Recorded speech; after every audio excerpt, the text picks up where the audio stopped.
Bismillahirrahmanirrahim. Alhamdulillahi rabbil alamin. Ala wole mun da ala b'a fɔ ko ala wole na la min kunbɛ o latigɛw bɛ yen nka latigɛ wɛrɛw bɛ olu ti yɛlɛma olu banna fo cogo ye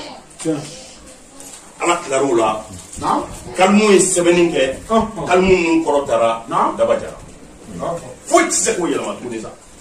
i b'o ye o jari ye o latigɛ i b'o ye ni hɛrɛ don i b'o ye ni tɔɔrɔ don fana i b'o ye danfɛn si tɛ se ka don i n'o tɛ mais ala o latigɛ in ala wele bi a tɔɔrɔ fanga dɔgɔya dama kasi ala la foyi ma bɔ ala bolo n'a weleli aw de fɔ adamadenw ne mago t'a ka foyi la fo n'a kɛra a b'a dama kasi min kɛ ne la a bɛ weleli min kɛ mago b'o la bon o la n'an salayara ala wele la an kana siga fiyewu an sagow tɛ sɔrɔ siga t'a la o tɛ sɔrɔ dɛ o kɔfɛ kira ko kisi nɛma bɔ ni mun ni ala wele k'ala wele a duwawu a ti bi fo ne yɛrɛ fɔ ko ne ala wele k'ala ma minɛ o la an ka sabali parce que ala ti masa ye min bɛ girin mɔgɔ dɔ fɛ ayi e bɛ k'a wele cogo min e ɲɔgɔn joli bɛ dugukolo sanfɛ n'olu fana bɛ k'a wele e t'o hakɛ dɔn o ka ca ni ala ye siri tigɛ ka bɔ adamadenw ni ɲɔgɔn cɛ dugukulama fɛ 1h 2h 3h du matin cɛw ni musow minnu tɛgɛ jani bɛ ala ye bilahi i b'a dɔn k'e ti foyi la o cɛw bɛ ala bolo n'i y'u kasi to ala nɔfɛ i bɛ masa se ala ma dugu mana jɛ mɔgɔw bɛ girin olu de kan ka taa sɔrɔ sufɛ olu yɛrɛ fana bɛ ŋunu ala nɔfɛ ko in bɛ taa ne o donc o la an kana pressé n'i ye ala deli a to a ma ale de b'a dɔn a ka ɲi kuma jumɛn ale de b'a dɔn a ka ɲi e ma kuma jumɛn ne y'o fɔ dɔ ɲɛna o don an bɛ baro la n ko karisa kunna n ko an bɛ min nɔfɛ n'ala y'a bɛɛ d'a ma an bɛ sa joona foyi t'a fɛ e ko so a y'o d'i ma i ko papiye a y'o d'i ma i ko baara a y'o d'i ma i ko miliyari a y'o d'i ma a bɛɛ ye mun ye bilen e mɔgɔ yɛrɛ tɛna yaala la bilen yɛrɛ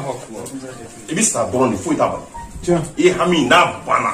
i garijɛgɛ n'a bɛɛ dir'i ma mais i bɛ sa de o o la a bɛ to ka garijɛgɛ su in ka to k'a seere i bolibatɔ ye moriw ma kɛ ala de ye masa ye danfɛn bɛɛ karabalenba ye a diyara i ye i b'i ɲɛsin ala ma k'a wele a ma diya i ye i b'i ɲɛsin ala ma k'a wele o la Jɔson Al-Kabir n'o ye ala taala tɔgɔ ba kelen ye silamɛya kɔnɔ ale ye fɛn ye min ma dɔn kosɛbɛ mɔgɔ caman fɛ ka sababu kɛ tɔgɔ de don tɔgɔ min n'a dogolen tɔgɔ de don min dira kira ma kisi nɛɛma ba ma k'a k'a di a somɔgɔw anw y'a sɔrɔ a sigi Sefu Usumani Mamadu Haidara ale sababu la a ye juru ye bila ye o la n badenw Jɔson Al-Kabir tɔgɔ de don tɔgɔ min ni Alahu Taala ye a tɔgɔ in sɛbɛn a ka lawurusi piyew ka tila tuguni ka tɔgɔ in di depuis Solomana ibn Dawuda ma Solomana ibn Dawuda alayhi salam a tɛ fali tile la Jɔson Kabir fɛ ni bɛ fifalan na dɔw bolo sisan kuma dɔ n'u ko n'o ventilo fiɲɛ tigɛ ne sɔrɔ o kɛ a b'a fɔ fifalantigi a k'a ka fifalan o la n balimaw Jɔson Al-Kabir Solomana ibn Dawuda sababu min nana n'a ye ni ale yɛrɛ Jɔson kibaruya mɛn ani Jɔson bɛ fɛn minnu kɛ an bɛna sira di an balimakɛ ma k'an dakurunya fila k'o la teliya la an bɛ sɔrɔ ka tɛmɛ ni Yasin kalanni ye inshallah Yasin kalannaw k'u labɛn u ka telefɔni min bɔ ni Yasin bɛ min ka telefɔni kɔnɔ k'a bila Yasin na n'an ye nin dakurunya fila fɔ dɔrɔn an bɛ Yasin kalan ka sɔrɔ ka Yasin don o kɔnɔ ka sɔrɔ ka Jɔson kalan bi fɛ ka baara kuncɛ caman an bɛ mun bolo ala de b'a dɔn yarabi a fɛn fɛn n'a ta bɛɛ ala fo dilanni ka ɲini ala fɛ yarabi ala ka laban ɲuman d'an n'u ma ala ka n'u kisi ala ka n'u tanga ala n'a to ɲuman ma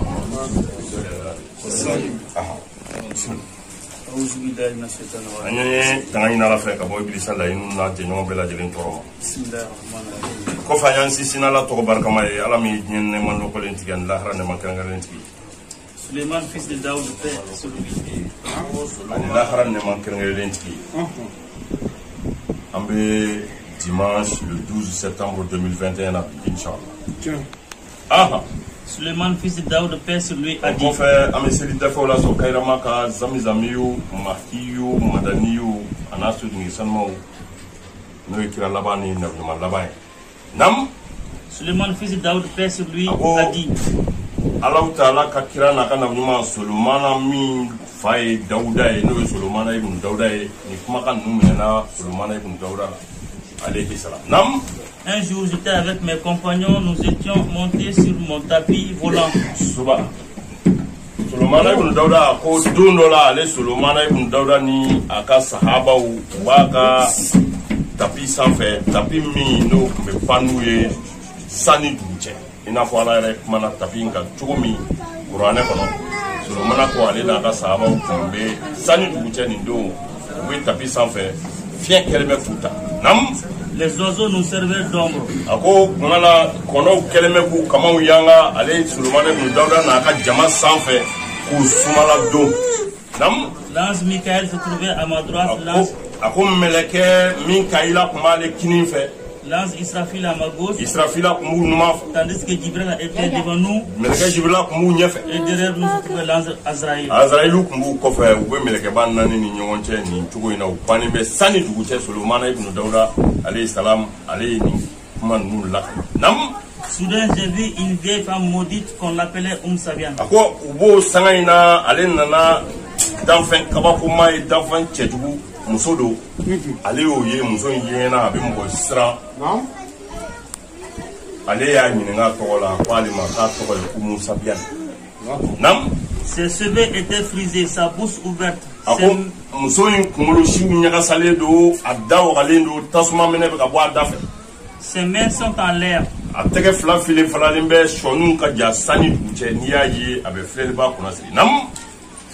Le feu sortait de sa bouche. a ko tasuma bɛ ka seri ka bɔ a da fɛ n'a kumana Elle creusait la terre avec ses dents. muso in ma wuli fiyewu a bɛ sani dugu cɛ nka a ɲi jɛnya kojugu fɛ a bɛ to sani dugu cɛ a bɛ dugumakolo wagati ni ka dugumakolo tigɛ tigɛ n'a ɲi ye Sa voix sani dugu cɛ nam Sa voix faisait tomber les arbres. ni muso in pɛrɛnna I bɛ yiriw karikaritɔ ye ka bin a ka pɛrɛnkan gɛlɛya fɛ danfɛn kabakoma ba nam Ses yeux ressemblaient aux éclairs. ni ye muso in ɲɛ ye I b'a fɔ kaba mɛgɛriw ɲɛ tɛ se ka jɔ a ɲɛkisɛ la Cette image m'a étonné. Ensuite, je me suis retourné vers elle. Solomana ibn Dauda ko ale kelen ka nin danfɛn ye nin lahalaya in na ale dabali banna la ale y'a ka tapi da kiri ka segin a kɔ a bɛ fɛ ka na danfɛn ɲininka joni don a lahalaya ye mun ye mun bɛ k'a bila ka nin baara ninnu nam Qui es-tu, maudite? ale ko a ma ko ala ka dangatɔ e ye joni ye ne min ye ala ka kira n'a ka nabiɲuman ye I ye ɲɛna ye n kunna siri ka n farikasi cɛ o b'a yira ko e tɛ danfɛn hɛrɛma ye e ye joni nam Dans ma vie, je n'ai jamais vu quelqu'un d'aussi vilain, détestable, à voir comme toi. Solomana ibn Dauda ko ne ka ɲɛnɛma bɛɛ muso ne ma danfɛn si ye min ye na cɛ ka jugu komi e n'a ye n'a bɛ dusukun siran e ye joni ye nam Es-tu un diable, un être humain ou une Satan? Solomana ko a ma ko muso e ye jinɛ sitanɛ dɔ ye wa walima e ye jinɛ silamɛ de ye walima e ye adamaden dɔ de ye nam Elle répondit non. muso in ko Solomana ma ne tɛ jinɛ sitanɛ ye n tɛ jinɛ silamɛ ye wa ne tɛ adamaden yɛrɛ ye ne kɔni ye danfɛn ye ala ye min ye dali kɛ o ye n da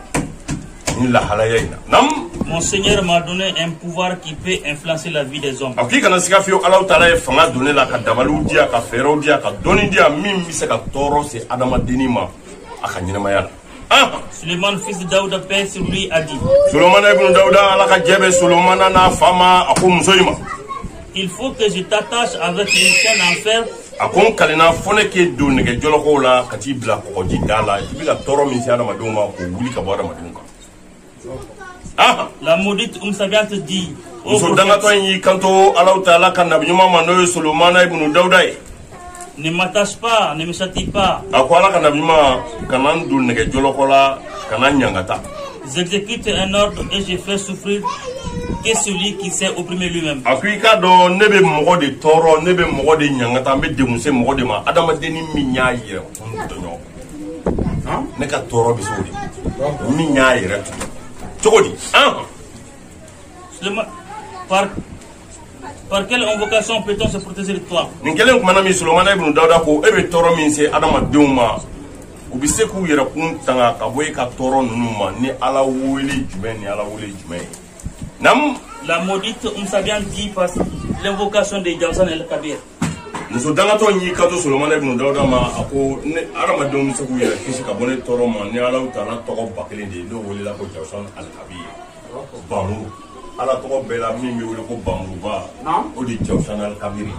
Sabu ala ye to inde jibla ma kana di kira ma kisi ne ma ba ma gazotu zole do kira ko mekele ke rodo. Kele banfla mi ba kuna. Ani nege bloki mi mi kira la. Grinya fa do asengena ko sobe. Ala ko jibla tan to bakele ndama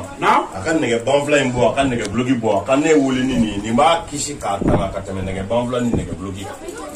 ne chede Jalsan be kisi ke minga fo La maudite Moussayam dit in kelen kwana mi Sabian minye ala utala ka fendanga ne ayi kanto Solomon ibn Dawuda ma je détruirai la sens des hommes. Akone be toro min si aramadeni ma odi mbido jew gartege la ka tie mbido muso gartege la ka tie me gartege ko gele asuma monu bolo do fenfena atinya o ne ka parai Je fermerai devant lui les portes du bonheur, les portes du mariage, les portes de l'amour et les portes de la procréation. Heresrau mbe aramadeni ka heresrau bali maka wolo geleya aka furu sira mbo geleya medo anaka heres tamonje hakli sigini lafiya ere Allah be furu la bisa so ta ka du kono ni be ne ka barai nga tanani na de akwale bi ni toro be se mo de mo mi nya yire kun tono o joni mo mi kodo ka bo ala woleli mo ayi bala wolo a jari amaje ye ba woli ala tise ke da ka foko mai da fui kaman batoliko atla ka fo wele ka hamula ma jabi e ki yere bunyo wele lima o ke toiti ai abadan j'ouvrirai devant lui les portes de la pauvreté et de la famine. Ako fantani kumo gele mbo daw yele adama dininye fanta gele mba mine kumo ba mine tchafo nam la colère, la souffrance. Ako toro dekun hujunu fitne mashiba mini daw de yele ramadini a jow ya be balawla ibi janto feno la kono koni mangami yoro hereti subhanallah ne melekaw olu de bina ni garde ka sa adama dema olu de bina ni do jabiye kele bi yoro hine melekaw ti joy ibi janto fitne la may Ô prophète, je viens aux hommes, je les rends malades de telle sorte qu'ils pisseront sur les lits toute leur vie. Muso ko Solomon ibn Dawuda me toro mi sara madoma comme yala kana ma yenyi ngambu nyafiye ne de bina chema madola dale glaka abaliku fra demseninka abe suguna ke glaka o ne ka baray Je viens aux enfants lorsqu'ils dorment pendant qu'ils ne sont pas protégés contre moi, je rentre dans leur bouche et les rends malades. Ko adama demunumbe demsenun kunda nu bangewa o majjo chan kabir nashi walma a baganke ko dum tanga walma sebenente sunun kono mbido so kono demsen fitini munumbe mbu darenye mbido nunu dafe mbi bana blula o satay Je viens à la femme qui désire se marier pour la détourner de son fiancé. Muso mi ni chebora no fa mamnena woro bora woro klakera furusiri dogodara ne Sabian de bina douana hakli cheka odo aka furuma ka furuche. Je fais la même chose aux hommes désireux de se marier. Mo fneke chewla furu negebe chemuna udu musokola atinya. Titu susuma reso furu kola fi. Mana mi na la jolendo mi ma kono barala kono bitie. Je viens aux hommes, je les rends malades, ils passeront toute leur vie à se prendre cette maladie. Mina chewma me bana shido mali blula bu ko nyema bela jelen ko bana frakella manata to ko rasula foti. Je viens dans les familles dont je sème la discorde entre les membres. Mina du kono du mun kono deum benendo ka bembala du ni nyote sinta ka blaw we marfata nyonga ni mbene ka bara isulu mana ibn Dawuda ala kan kisi muso intoro ana zuriya wala ka do anachi ako danga to ma no ye Sabiani ako ntito e fiu fika ledu dia ka fo bi toro min siara maduma no yu ka furu tieni no yu ga digo tieni no ye bemalia doni ngonte fika ledu dia ka fo ba da La maudite Sabian dit ô prophète d'Allah, Je ne causerai du tort ni à leur famille, ni à leurs enfants, ni à leur corps, ni à leur sang.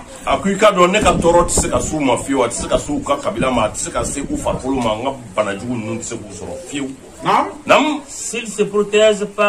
par les noms d'exalté d'Allah, surtout le nom d'Allah qui est dans son Jawsan el-Kabir. Tant que vous avez Jawsan Kabir Kalanka, Nashumu, Walmaka, Seven do Farfula, Walmaka, Seven Blocosu, Neka Toro Tsepuso. Okma Sulumana, Ndoing Bara Walia, Yamara Bara Minalafe. Ô prophète, Nam, qu'il soit petit ou grand, homme, femme ou enfant, ou nourrisson, se protège par l'invocation de Jawsan, je ne l'approcherai pas. Après do Allah Ta'ala ka dama Jawsan Kabir abe demsini walma mo goroba che fara musola joka abe min farfolo la walma nasimu ne min fe walma abe so kono net se ka doe sabu Allah to nun fle urania ou le bu no fe nam. Je ne pourrai pas causer de tort à celui qui détient l'évocation de Jawsan dans sa maison. Ako Jawsan Kabir seveneme so min kono walma seveneme papier ka kabla so min kono net se ka do so kono se ka toro se o so mo ko Allah pourrait témoigner de ce que j'ai dit. Akomeka min fi Allah de sere ntika galontiki ye Allah kana bimo ame kuma nunu joya sabo akacha nanga metemenu saben nga kuma ye ame retarta ama kanu vraiment mko ka sigi kame sini barabe o kama mina ni ka kuma joya bi adama bi janto ro la ni Allah suna sigi wure amina kuma halibi Jawsan Kabir re abe fem munun ke muso nyire no sabia ni Allah halayaw amina kuma ka doni ni ala sura sidu drum me fa fo ya ka do am ala to ala wuli na ala to mi ala to badu ala to deninte wala nga chesra ala wuli fe no kra siga tala nga da ni chama o besmati sino hami bela jeli magla mada ka fo ka belo wi sa do be nu wuli la ga hereta wuli ala kan so baba wala ni ala sura inshallah amna yasin kala sisa ka so ka so ni Jawsan kala ni inshallah ma me mi fo toujours ya nga do barakono Jawsan kala anya damne ni ngani ammi amete me no ngani akelinde no ka do kan krama ka sit sirfu ton maran kadrai anaka dimbayai ka nyina la fala ku kishi ala ku tangani Jawsan Kabir ni yasini ko fe ngani awra munu ma la hami awra munu bana kala nga bamba ka to aya nyina la fala ka yasini ka kisini me ka sunna Allahumma salli ala sayyidina Muhammadin wa ala ali sayyidina Muhammadin wa sallim اللهم صل على سيدنا محمد وعلى ال سيدنا محمد وسلم بسم الله الرحمن الرحيم ياسين والقرآن الحكيم إنك لمن المرسلين على صراط مستقيم تنزيل العزيز الرحيم لتنذر قوما ما أنذر آباؤهم فهم غافلون لقد حق القول على أبصارهم فهم لا يؤمنون إنا جعلنا في أعناقهم أغلالا فهي إلى الأذقان فهم مقمحون وجعلنا من بين أيديهم سدا ومن خلفهم سدا فأغشيناهم فهم لا يبصرون وسواء عليهم أأنذرتهم أم لم تنذرهم لا يؤمنون إنما تنذر من اتبع الذكر وخشي الرحمن بالغيب فبشره بمغفرة وأجر كريم إنا نحن نحيي الموتى ونكتب ما قدموا وآثارهم وكل شيء أحصيناه في إمام مبين من جاء أراد شيئا أن يقول له كن فيكن سبحان الذي بيده ملكوت كل شيء وإليه ترجعون اللهم إنا نسألك رزقا واسعا مباركا بلا قد وعملا متقبلا مشكورا من خير راد ونعوذ بك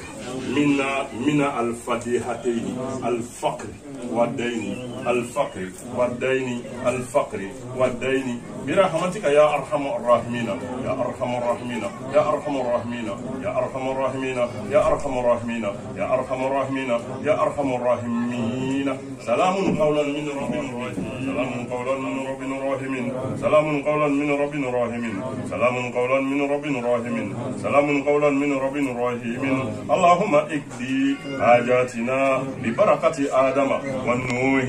وإبراهيم وموسى وعيسى ومحمد رسول الله صلى الله عليه وآله وسلم اللهم اقضي حاجاتنا ببركة جبريل وميكائيل وإسرافيل وعزرائيل وحملة العرش والكرسي والملائكة المقربين والجميع المقربين والجميع الأنبياء والمرسلين يا أرحم الراحمين يا أرحم الراحمين يا أرحم الراحمين يا أرحم الراحمين سبحان الذي يده ملكوت كل شيء وإليه ترجعون اللهم يا صمد يا الله يا صمد يا من عنده مرادي وإليك محبتي يا ناصر يا معين اللهم إياك نعبد وإياك نستعين اللهم آتنا كل حاجاتنا بفضلك عليم ببركة القرآن العظيم وسورة ياسين برحمتك يا بالإيتاء ولا تجعل يدي سفلى بالاستئتاء إنك على كل شيء قدير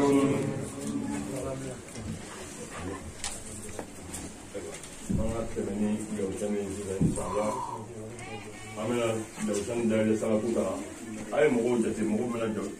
mɔgɔ minnu bɛ jɔfɛn kalan ji bɛ dɔ kalan ni tiɲɛ bɛ min bolo an na o dɛ ala ye silamɛw dɛmɛ parce que tiɲɛ b'olu de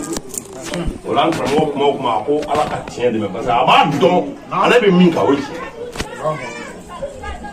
o kɔfɛ Zakariya alayhi salam kumana min nana ka misiri kɔnɔ i b'a faamu cogo min kana sɔrɔ an ba Mariyama bɛ yen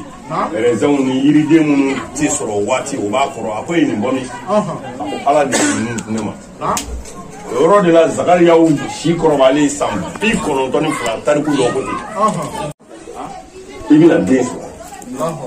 a tilara a kamana ka na a ko ne muso fɛn kɔrɔla a bɛ fɔ san 80 na a tɛ laada o bɛ den sɔrɔ cogo di ala ko fɛn bɛɛ ka nɔgɔn ne ala ma ninnu bɛ min kɛ dɔrɔn b'a kɛ nka a y'ala deli de dɛ Yunusu fɛnɛ kumana min ni ale filila kɔgɔji kɔnɔ ni jɛgɛ y'a kunu a ko la ilaha illa anta ma si tɛ yen fo n'a kɛra ala kelen subahana ka sanuya bɛ yen dɛ inni kuntu ala ne Yunusu kɛra yɛrɛkun tɔɲɔbaga ye inni kuntu mina zalimina ala ko kuranɛ kɔnɔ ko ni Yunusu y'o damakasi min k'ale la n'o kun tɛ a kun bɛ to jɛgɛ kɔnɔ fo ka se lahara don o la n'ala ye tɔɔrɔ s'i ma n'i ban ka wele a t'a wuli ala mago t'a la o anw de bɛ wari dun ala tɛ wari dun anw de mago bɛ so la ala mago tɛ so la anw de mago bɛ papier la mago tɛ papier la anw de mago bɛ muso la ala mago tɛ muso la a ka sanu nin bɛɛ ma donc hami foyi tɛ ala la o la hami b'anw minnu na a bɛ wajibi anw de kan an k'an ko a ye k'an yɛrɛ dɔgɔya ye o la n'a fɔra vraiment an bɛna jɔfɛn kalan a y'a jija a ka ŋaniyaw ɲɛsin ala ma a k'a yɛrɛ dɔgɔya ala ye a ka ala ka se segin a ma walasa dugawu ninnu bɛ se ka jaabi teliya la cogo min laɲini y'o ye o la a kana ɲinɛ an karamɔgɔw na ka denbaya kɔ an bɛ 2 minutes kɛ bɛɛ b'i ka ŋaniya siri ka dugawu kɛ Hayidara n'a ka denbaya ka dugawu k'i yɛrɛ kun ye ka dugawu k'i badi silamɛw ye a kana ɲinɛ Mali kɔ an ka ɲinɛ ala fɛ président sigi min bɛna kɛ ala ka jamana ɲɛmɔgɔ de d'an ka jamana ma min bɛ hinɛ n'a bɛ ladiriya sabati jamana fɛ déjà Mustafa sɔli ala nabi bisimila.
Bismillahirrahmanirrahim. Alhamdulillah.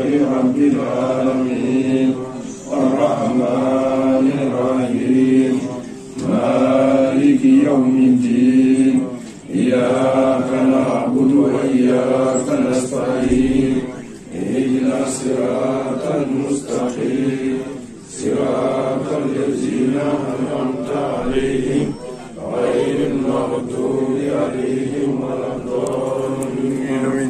اللهم صل على سيدنا محمد الفاتح لما أغلق والخاتم لما سبق ناصر الحق بالحق والهادي إلى صراطك المستقيم وعلى آله حق قدره ومقداره العظيم. محمد سيد الكونين والثقلين. محمد سيد الكونين والثقلين. محمد سيد الكونين والثقلين والفارقين من عرب ومن عجم. مولاي صل وسلم دائما أبدا على حبيبك خير الخلق